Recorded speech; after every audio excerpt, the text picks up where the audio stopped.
ప్రభునందు ప్రియులారా, పరిశుద్ధ గ్రంథమైన బైబిల్ నుండి మలాకి గ్రంథం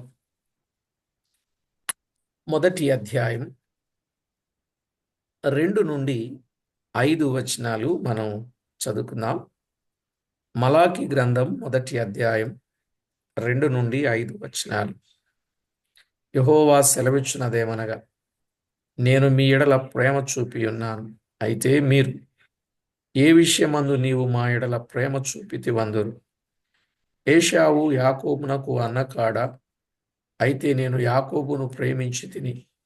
ఇదే యెహోవా వాక్కు.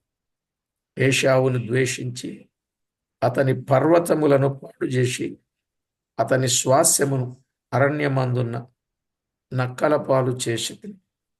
మనము నాశనమైతిమి. పాడైన మన స్థలములను మరలా కట్టుకొందము రండని ఎదోమీలు అనుకొందురు. అయితే సైన్యములకు అధిపతియగు యెహోవా సెలవిచ్చినదేమనగా, వారు కట్టుకున్న వారు కట్టుకొన్నను, నేను వాటిని క్రింద పడద్రోయుదును. లోకులు వారి దేశము భక్తిహీనుల ప్రదేశమనియు, వారు యెహోవా నిత్య కోపాగ్నికి పాత్రులనియు పేరు పెట్టుదురు. కనులారా దానిని చూచి, ఇశ్రాయేలీయుల సరిహద్దులలో యెహోవా బహుగనుడుగా ఉన్నాడని మీరందరూ. చదవబడిన దేవుని వాక్యం కొరకు ప్రార్థన చేసి వాక్యాన్ని విందాం.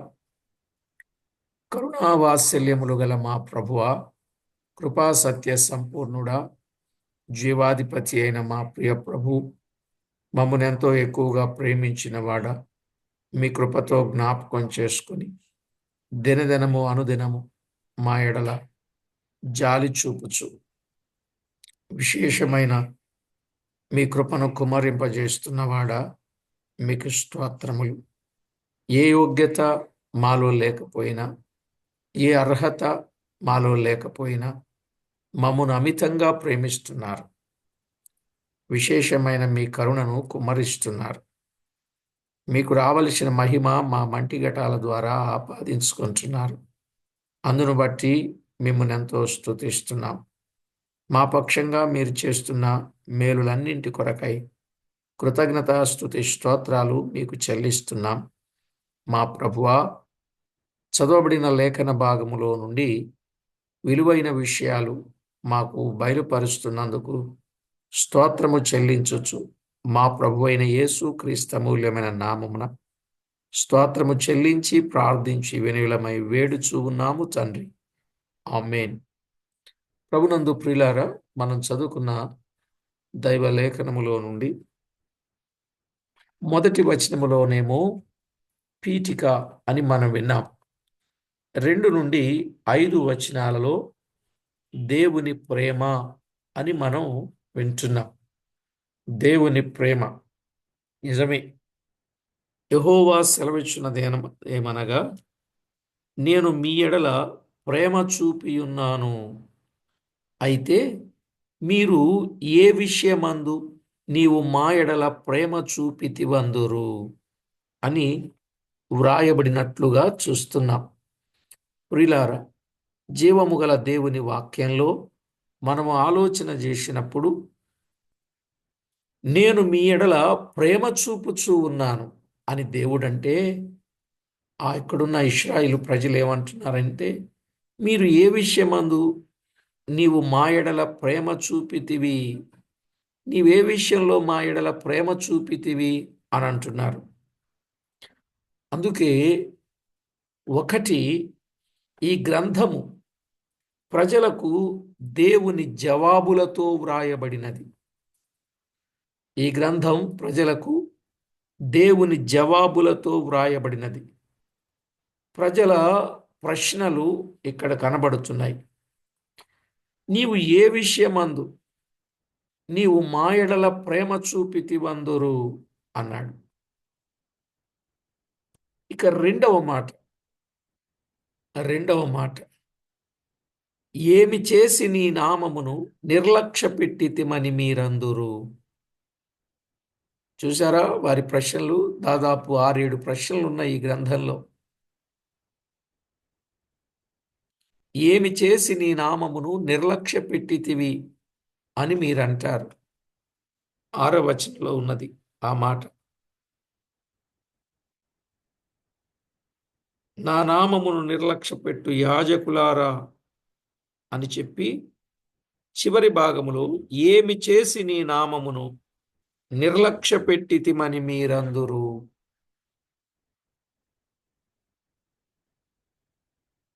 ఇక 3వ ప్రశ్న 7వ వచనం.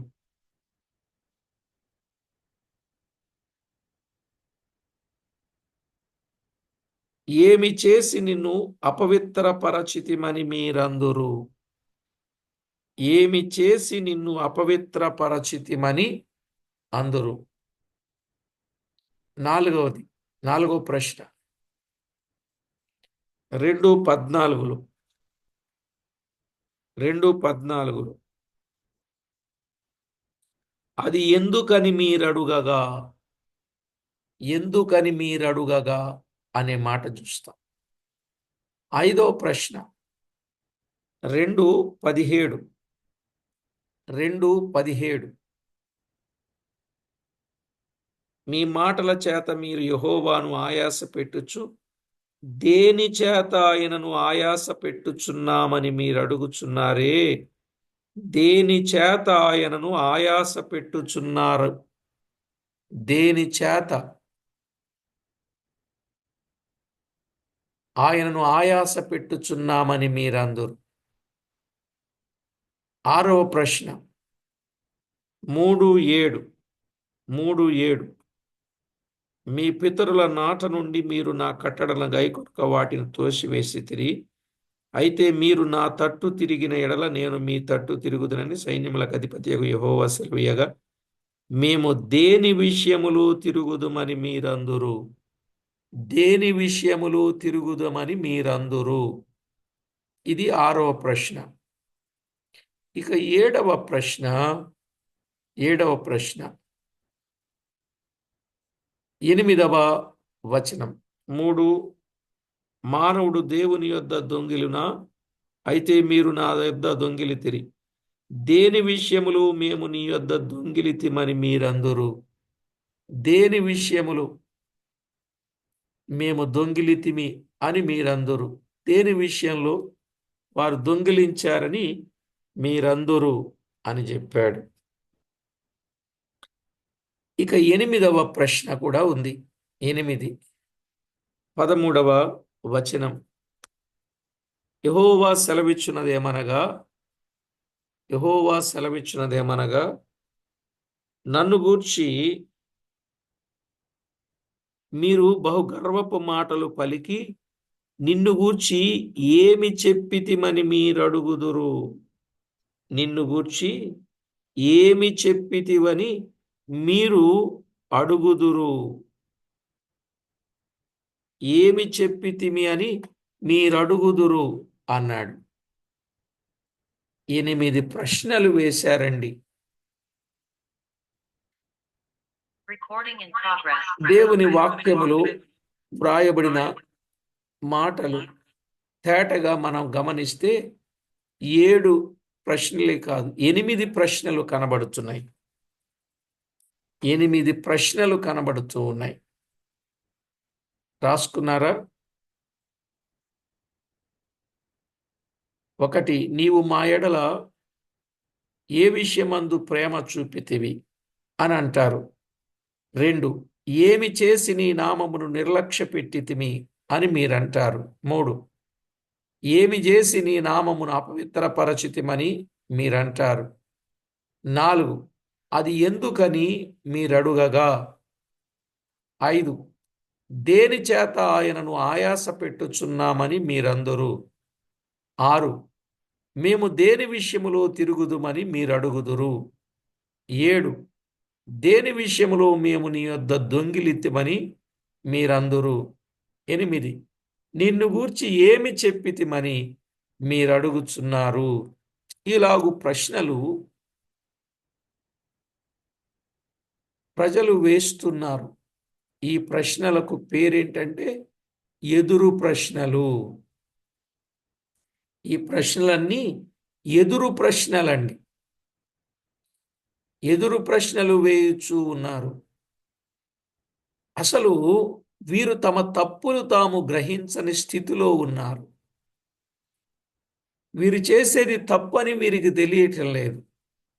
తప్పు చేస్తూ కూడా ఆ, మళ్ళా ప్రశ్నలు అడిగేటట్లుగా ఉన్నారు. తప్పులు చేస్తూ అది తప్పు కాదు ఒప్పుకుంటే, ఏమండి? తప్పులు చేసినప్పుడు అది తప్పు కాదు తాము ఒప్పుకున్నప్పుడు. కానీ తాము చేసేది మంచిదని అనుకొనుచు తప్పు చేస్తున్నారే, అదే పెద్ద తప్పు. అంతేనా?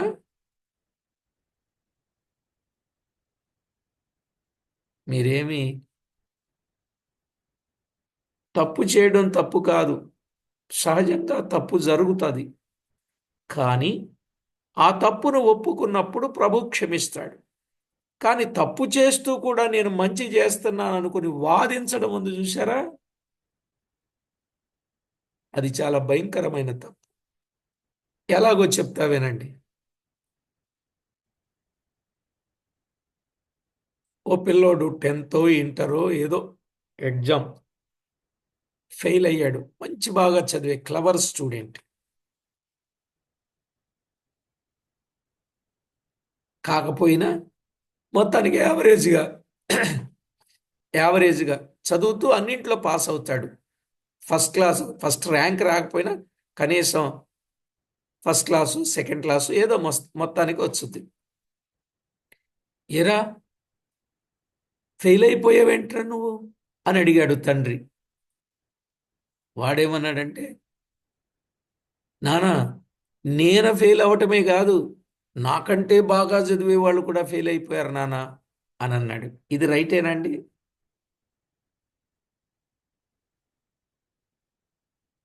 మరి ఏది రైటు?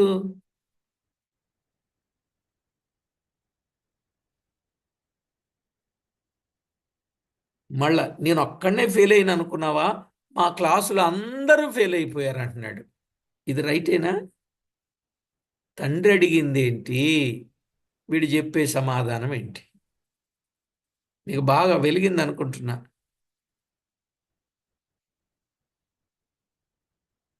నా పేపర్ టఫ్ వచ్చింది, నేను చాలా కష్టపడి చదివాను, అయినా ఎందుకు అలాగ అయింది, చాలా బాధ వస్తుంది, ఈసారి కట్ అయినా సరే ఇన్స్టెంట్ ఎగ్జామ్ కట్ అయినా నేను పాస్ అవుతున్నానా అనాల్సింది పోయి, నేనే కాదు అందరూ ఫెయిల్ అయ్యారంటే ఏందబ్బా? హ? బాగా చదువుకునే వాళ్ళు కూడా, నాకంటే స్టేట్ ఫస్ట్ వచ్చేవాళ్ళు కూడా ఫెయిల్ అయిపోయారంటే ఏంటి దాని అర్థం? కొన్నిసార్లు మనం చేసే తప్పులు ఇలాగే ఉంటాయి. ఎవరినో మనసులో పెట్టుకుంటాం. వారు అలా చేస్తే లేందా, లేదా మేము చేస్తేనే వచ్చిందా, వారికి ఒక న్యాయం మాకో న్యాయమా, ఇలాంటి తిరుగుబాటు చేసేవాళ్ళు తయారవుతున్నారు సంఘాల్లో. నిజమా కాదా? చాలా ఘోరంగా ఉన్నారండి. మాట వినేవారి కంటే మాటకు ఎదురు చెప్పేవారే ఎక్కువయ్యారు. నిజమండి. అందుకే ప్రియులారా,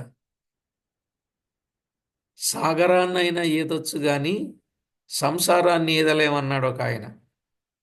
అంటే సముద్రాన్నైనా ఈదొచ్చు గాని సంసారాన్ని ఈదలేమన్నాడు ఒక ఆయన. ఇప్పుడు సేవకులు ఏమంటున్నారంటే, సంసారాన్నైనా ఈదొచ్చు గాని సంఘాన్ని మాత్రం ఈదలేమయ్యా అంటున్నారు. ఎందుకంటే ఇలాంటి వాళ్ళు ఎక్కువ మంది అయ్యారు కాబట్టి. నిజమా కాదు? సంసారాన్నైనా ఈదొచ్చు, కానీ సంఘాన్ని ఏలడం ఈదడం చాలా కష్టం అవుతుంది. ఎందుకంటే చాలా అప్పుడే సంతోషం కలిగిస్తారు, అప్పుడే బాధ కలిగిస్తూ ఉంటారు. అప్పుడే బాగా చెప్పారు, చాలా బాగా ఆత్మీయంగా చెప్పారంటారు, కాసేపట్లోనే ఏం చెప్పారంటారు. కాను కోసం చెప్పామంటే ఇదిగో కానుకల కోసం చెప్తున్నారంటారు. చెప్పకపోతే అయ్యగారు మీరు చెప్పకపోతే మాకు ఎలా తెలుసుద్దండి అని మళ్ళీ ఒక పక్కన అంటారు. చక్కగా మంచిగా బట్టలు వేసుకుని వెళ్తే మనకంటే ఆయనే నయం, చూసావా ఎంత స్టైలో అంటారు. ఒకవేళ ఏదో నలిగిపోయి చినిగిపోయి కొంచెం ఇబ్బంది కలిగిన బట్టలు వేసుకుని వెళ్ళామంటే, ఈ బికారోడు మన ఇంటికి వస్తున్నాడు ఏంటి, ఇలా రావాలా మన ఇంటికి అంటారు. మీకు అర్థమవుతుందండి ఎన్ని సమస్యలు అనుకున్నారు. ఇక నేను చెప్పాలి కానీ మీకు నేను 24 గంటలు చెప్పగలను ఇలాంటి, ఎందుకంటే సేవా జీవితంలో ఇలాంటి చాలా కాసి వడపోస్తున్నాం. నిజమండి. సేవలో ఎన్ని పార్ట్‌లో మీరు అనుకుంటారు ఆయనకేందిలే, ఈయనకేందిలే అనుకుంటారు గానీ, దాని వెనకాన ఎన్ని ఇబ్బందులుంటాయో మీకేం తెలుసండి. ఏమన్నా తెలిసొస్తే ఏమన్నా అంటే ఆ! ఎదురు ప్రశ్నలేయటం తప్ప సంఘస్థులకు ఇంకేం తెలీదు. అలాగున్నారు ఈవేళ. చాలా బాధపడతా ఉంటాం. చాలా. అప్పుడే అంటారు అయ్యగారు, "ఎందుకమ్మా మానేస్తున్నారు, చర్చి మానేస్తున్నారు, సరిగా క్రమంగా వస్తే బావుంటది గదా!" అయ్యగారు ఇక మానకుండా వచ్చేత్తామండి అంటారు.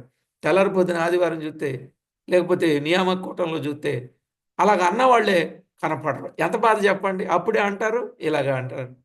వెంటనే "ఏమ్మా మానేసావంటే?" "మానేయకపోయాం." రాలేకపోయామండి. వద్దాం అనుకున్నాం గానండి, వద్దాం అనుకున్నాం గానండి, రాలేకపోయామండి." అంటే వాళ్ళు ఇలాగ కవర్ చేసుకోవడానికి వాడు జేస్తున్న పనులు ఎలా ఉన్నాయో మనకు అర్థమవుతా ఉన్నాయి. కాబట్టి ఆ రోజు ఇశ్రాయేలీయులు కూడా వారడిగిన ప్రశ్నలు చాలా బాధ కలిగించే విషయాలు. తాము తప్పు చేస్తూ కూడా అది మంచిదనుకొనుచున్నారు. వీరెవరిని పోలిన వారుగా ఉన్నారో తెలుసా? వీరు లౌదికయ సంఘాన్ని పోలిన వారుగా ఉన్నారు. ఎవరిని పోలిన వారుగా ఉన్నారు? లవదికయ సంఘాన్ని పోలిన వారుగా ఉన్నారు. చూడండి, ప్రకటన గ్రంథం 3వ అధ్యాయం 15 నుండి 18 వచనాలు. 15 నుండి 18 వచనాలు. నీ క్రియలను నేనెరుగుదును. నీవు చల్లగానైనను వెచ్చగానైనను లేవు. నీవు చల్లగానైనను వెచ్చగానైనను ఉండిన మేలు.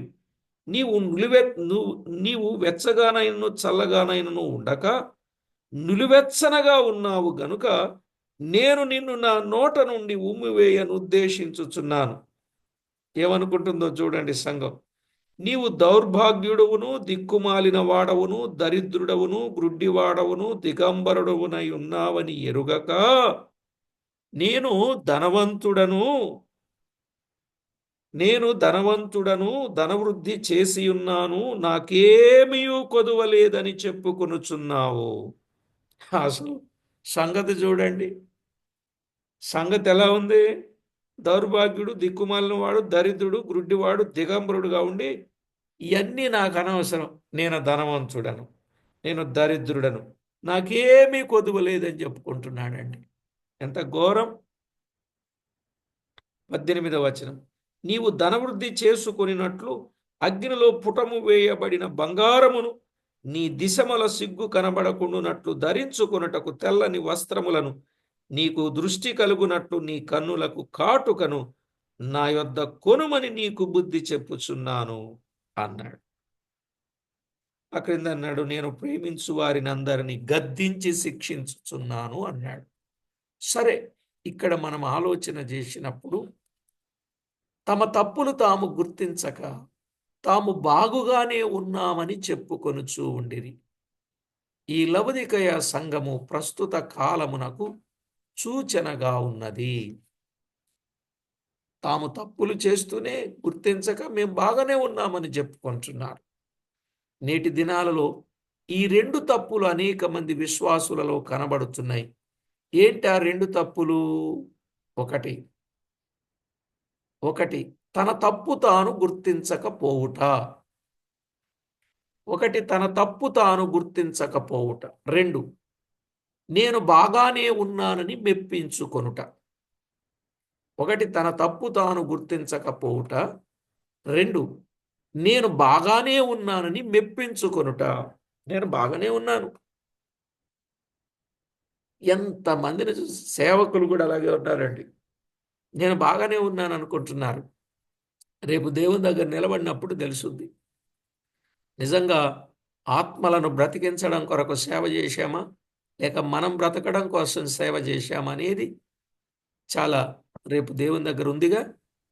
సరేనండి. ఈ దినాలలో చాలామంది తమ తప్పులను మంచిదిగా చూపించుటకు తమ జ్ఞానాన్ని ఉపయోగించి తమ్మును తాము మెప్పించుకొనుచున్నారు. చూశారా? తమ తప్పులను మంచిదిగా చూపించడానికి తమ జ్ఞానాన్ని ఉపయోగించి తమ్మును తాము మెప్పించుకుంటూ ఉన్నారు. ఇలాంటి వారికి మలాకి గ్రంథంలో మంచి పాఠము కలదు. ఇలాంటి వారికి మలాకి గ్రంథంలో మంచి పాఠం ఉంది. నిజమండి. అందుకే ఈ మలాకి గ్రంథాన్ని మనం బాగా చదువుకోవాలి. ప్రియులారా, ఒకటి, అతిక్రమములను దాచిపెట్టువాడు వర్ధిల్లడు, వాటిని ఒప్పుకొని విడిచిపెట్టువాడు కనికరమును పొందును అని చెప్పాడే. ఆ విధంగా జాగ్రత్త పడితే మంచిది.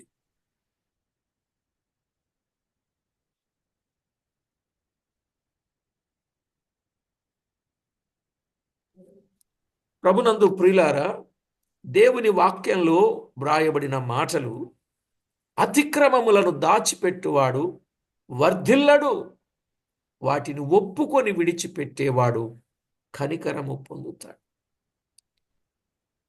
అయితే దేవుడు నేను మిమ్మును ప్రేమించుచున్నాను అనగా, ఏ విషయములో నీవు మమ్మును ప్రేమించితివని ప్రజలు అడుగుచున్నారు. ఇశ్రాయేలీలను దేవుడు ప్రేమించిన ప్రేమ తేటగా కనబడుతుంది. నిజమా కాదా? ఇశ్రాయేలీలను దేవుడు ప్రేమించిన ప్రేమ చాలా తేటగా కనబడుతుంది. అందులో దేవుడు మనలను ప్రేమించిన ప్రేమ కూడా మనం గుర్తించవచ్చు. ఇలా మనం ఆలోచన చేసినట్లయితే దేవుడు వారిని ప్రేమించిన ప్రేమ మనం కూడా గుర్తిద్దాం. కొన్ని సంగతులను మనం విందాం. ఒకటి, వారిని దేవుడు ప్రేమించాడు అనడానికి ద్వితీయోపదేశ కాండం 4వ అధ్యాయం 37వ వచనం. ద్వితీయోపదేశ కాండం 4వ అధ్యాయం 37వ వచనములో ఒక చక్కని మాట చూస్తాం. ఆయన నీ పితరులను ప్రేమించెను గనుక వారి తరువాత వారి సంతానమును ఏర్పరచుకొనెను. పితరులను అంటే దేవుడు ఇశ్రాయేలులను ప్రేమించి వారిని ఏర్పరచుకొనెను కదండి. వారిని ప్రేమించి ఏర్పరచుకున్నాడు. ఎంత స్పష్టంగా వ్రాయబడింది. ఇందులో పాఠం మనం కూడా విందాం. అలాగే దేవుడు మనలను ప్రేమించి జగత్తు పునాది వేయబడక మునుపే ఏర్పరచుకొనెను. ఎఫెసీ పత్రిక 1వ అధ్యాయం 4 నుండి 6 వచనాలు.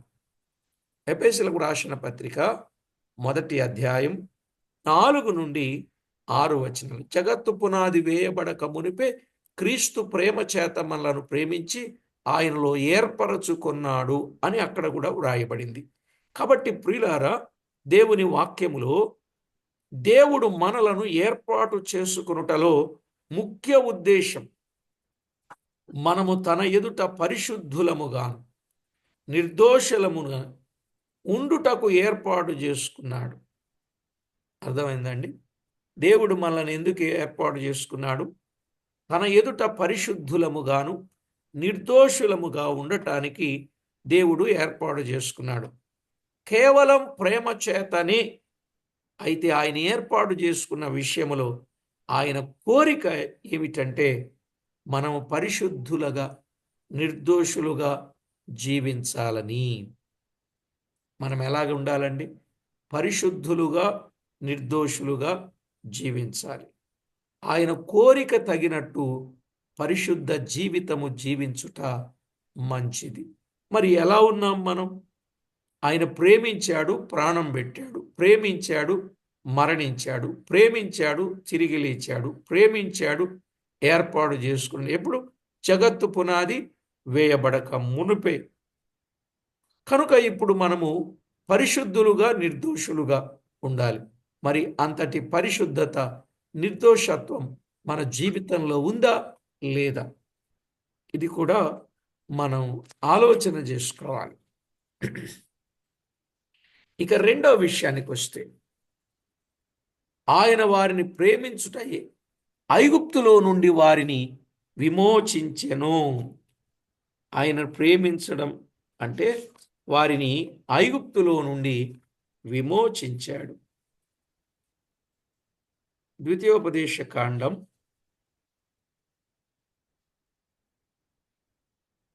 7వ అధ్యాయం 8వ వచనం. ద్వితీయోపదేశ కాండం 7వ అధ్యాయం 8వ వచనం.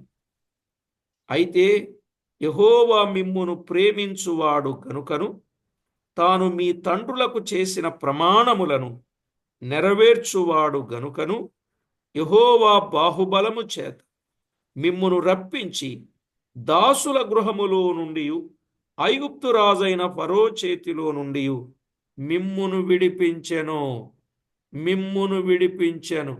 ఇక్కడ మీరు తేటగా గమనించండి ప్రియులారా. ఏమన్నాడు? యెహోవా మిమ్మును ప్రేమించువాడు గనుక అన్నాడు. ఆయన ప్రేమించి ప్రమాణము నెరవేర్చి ఆయన విడిపించెను అన్నాడు. దాసుల గృహములో నుండి ఫరో చేతిలో నుండి విడిపించెను అని చాలా స్పష్టంగా ఉంది కదా. నిజంగా బైబిల్ ఎంత విశేషమైనదో చూడండి. ఆయన ప్రేమించి ప్రమాణము నెరవేర్చి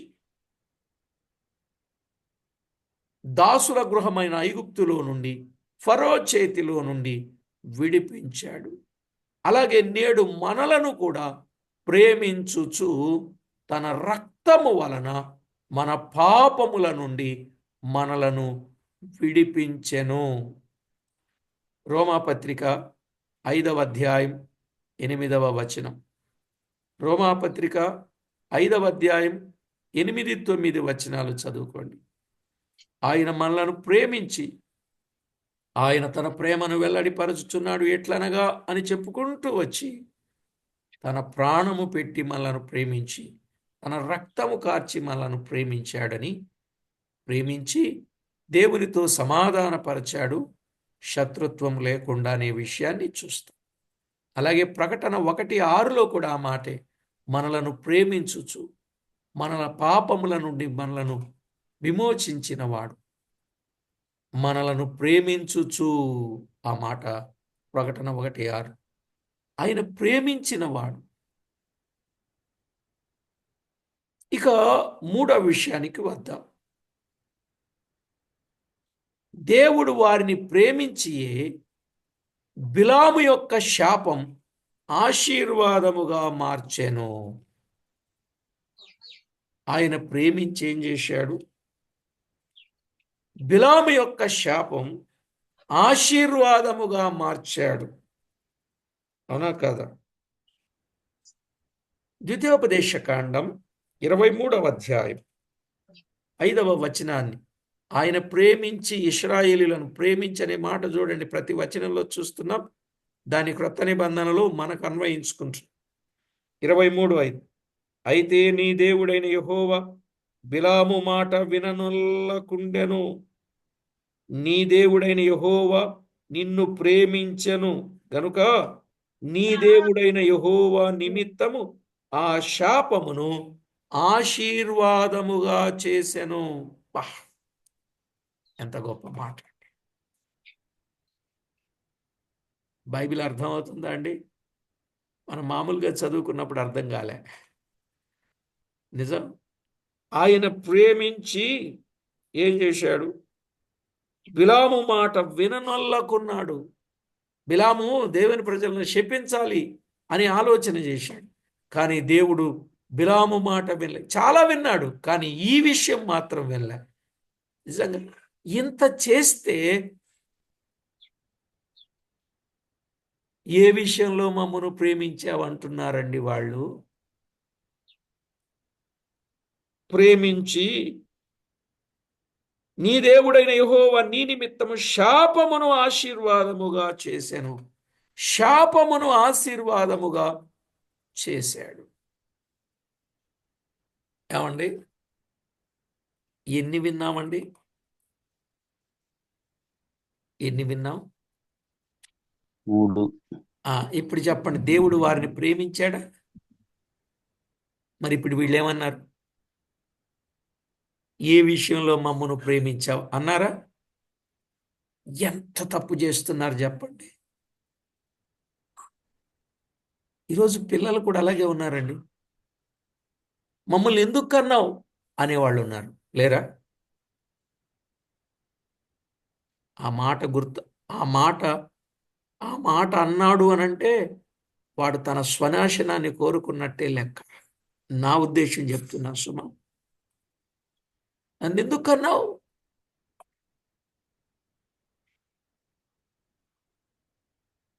అప్పుడప్పుడు నేను ఏదైనా ఒక ధనవంతుడి ఇంట్లో పుట్టుంటే బాగుండేది అని అంటుంటారు, లేదా ఆ మాట? ఎక్కడ పుట్టాలో, ఎక్కడ ఎవరికి ఇవ్వాలో దేవుడు వారికి ఇస్తాడు. ఇచ్చినప్పుడు నీ జీవితాన్ని నువ్వు చాలా జాగ్రత్తగా గైడ్ చేసుకుంటూ రావాలి తప్ప, కన్నతల్లి ఏదన్నా ఒక అవసరం తీర్చకపోతే కష్టం ఉంది నాన్న, కొంచెం అడ్జస్ట్ అవ్వు అంటే ఎన్ని మాట్లాడతారండి ఈవేళ? అలాగ అనొచ్చు అసలు? చాలా తప్పు చేస్తున్నారని అర్థం. ఒకటి, దేవుడు ప్రేమించి వారిని ఏర్పాటు చేసుకున్నాడు. 2, ప్రేమించి వారిని విడిపించాడు. 3, ప్రేమించి శాపమును ఆశీర్వాదకరముగా మార్చాడు. మరి మన విషయంలో దేవుడు మనలను ప్రేమించే మేలు కలుగుటకు సమస్తము సమకూర్చి జరిగిస్తూ ఉన్నాడు. రోమాపత్రిక 8వ అధ్యాయం 28వ వచనమా? దేవుని ప్రేమించు వారికి అనగా ఆయన సంకల్పము చొప్పున పిలువబడిన వారికి సమస్తము సమకూడి మేలు కలుగుటకే జరుగుచున్నవని ఎరుగుదుము అన్నాడు. సమస్తము సమకూడి మేలు కలుగుటకే జరుగుచున్నవని మనము ఎరిగిన వారముగా ఉండాలి.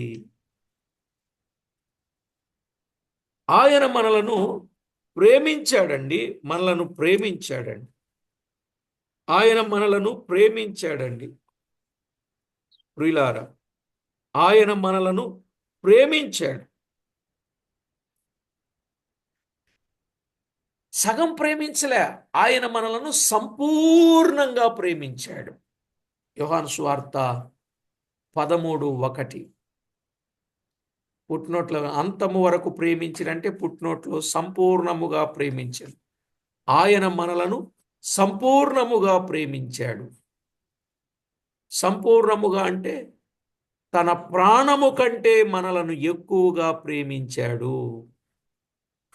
ఆయన తన ప్రాణం ఎక్కువ, మనం ఎక్కువ?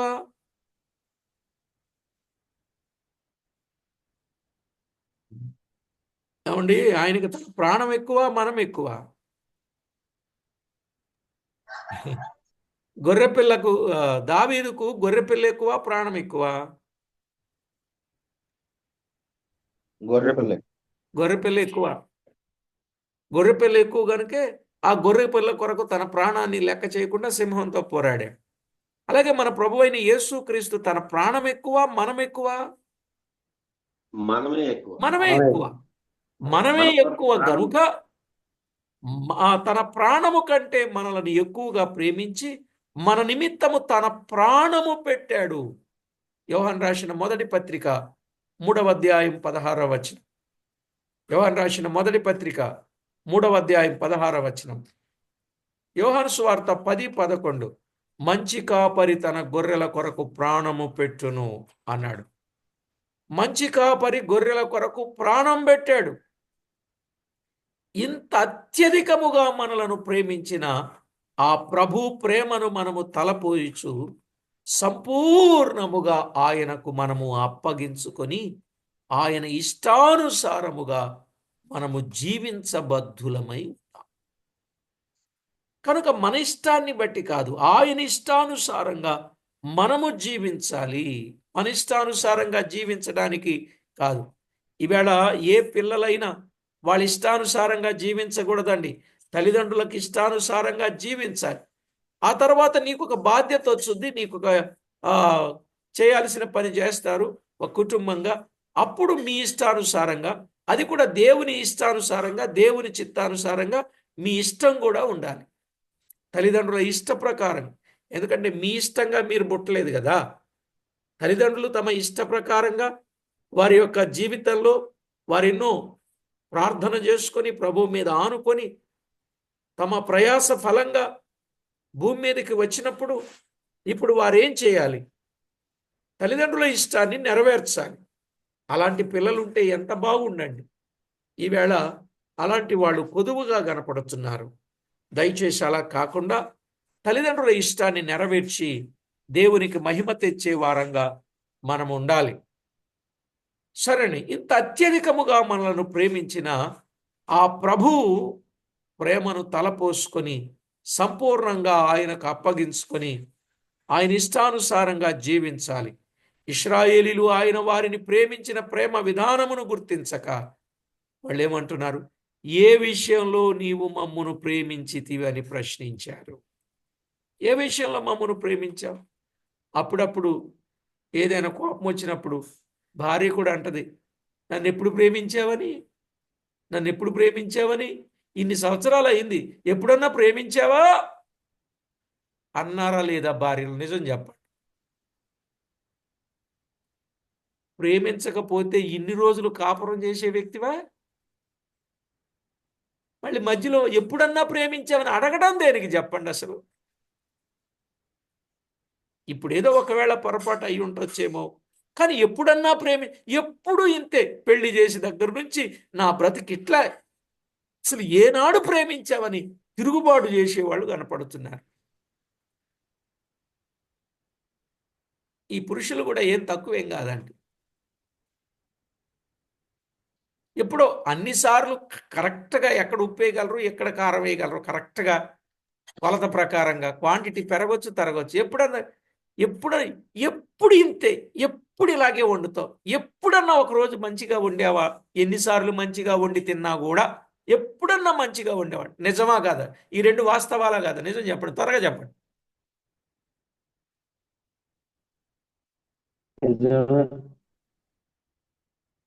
అనా అలాగ అసలు అనొచ్చా అనకూడదా?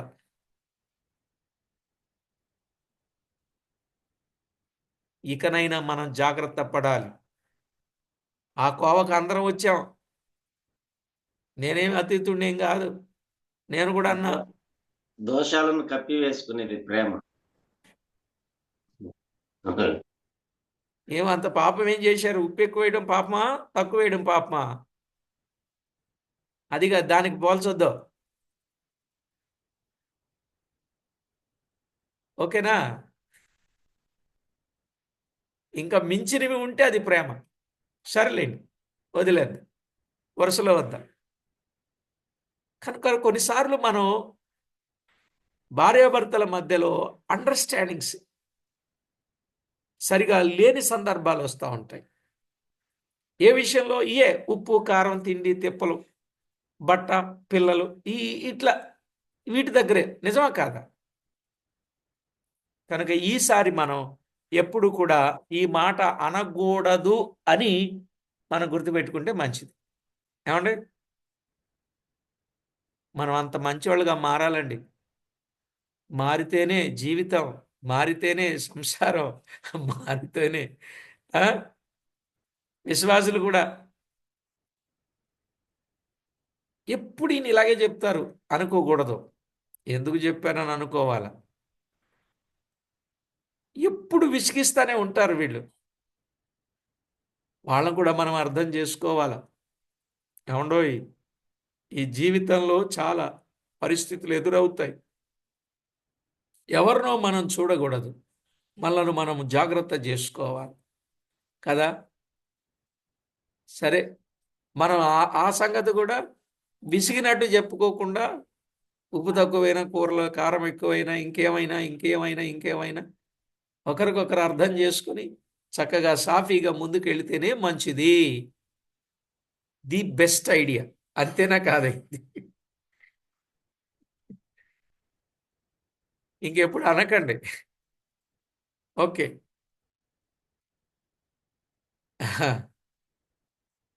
పక్క నుండి స్వరం వస్తుంది.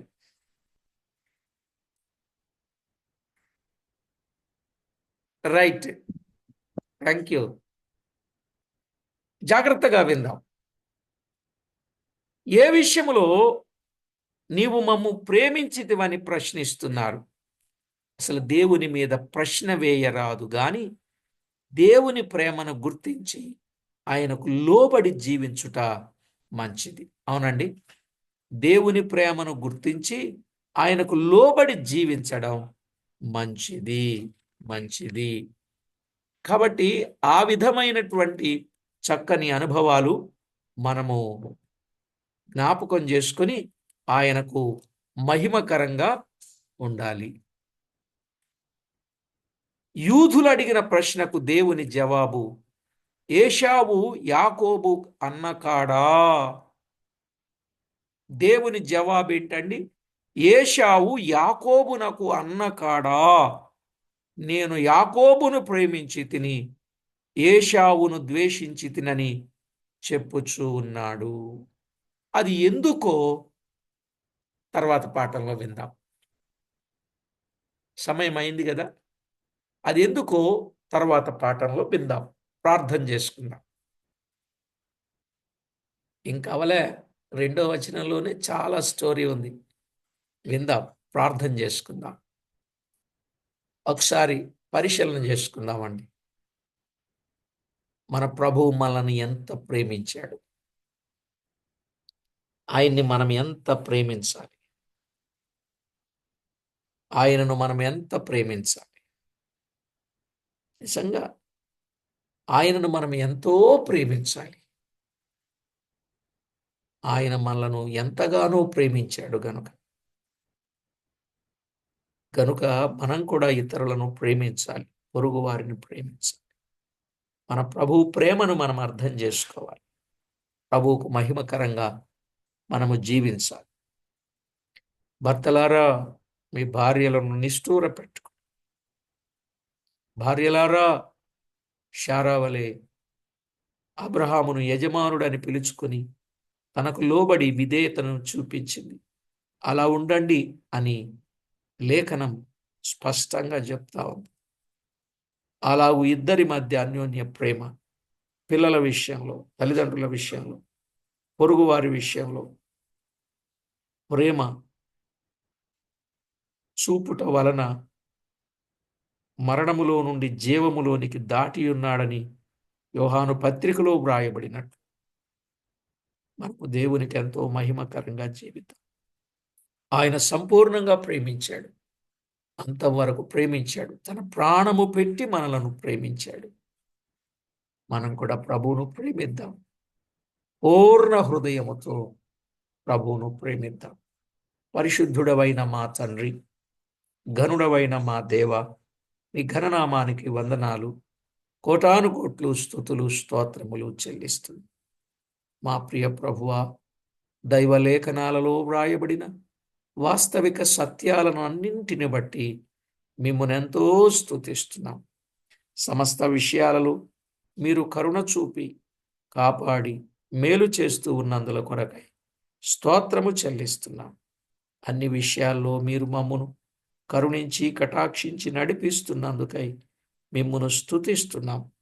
విడువని దేవుడుగా, ఎడబాయని దేవుడుగా, మా కన్న తండ్రిగా మీరుండి మమ్మను నడిపించుచున్నందుకు మిమ్మును ఎంతో స్తుతిస్తూ ఘనపరచుచు కొనియాడుచు. మా ప్రాణప్రియుడా, చేరి వచ్చిన ప్రతి ఒక్కొక్కరు మిమ్మును ప్రశ్నించక మీ ద్వారా గొప్ప మేలు పొందగలుగునట్లు సిద్ధపరుస్తారు, తోడయుండి కాపాడతారని కోరుచు మా ప్రభు అయిన యేసు క్రీస్తు అమూల్యమైన నామమున స్తోత్రము చెల్లించి స్తుతించి ప్రార్థించి మిక్కిలి వినయముగా బ్రతిమలాడి వేడుచూ ఉన్నాం మా ప్రియ పరలోకపు తండ్రి. ఆమేన్.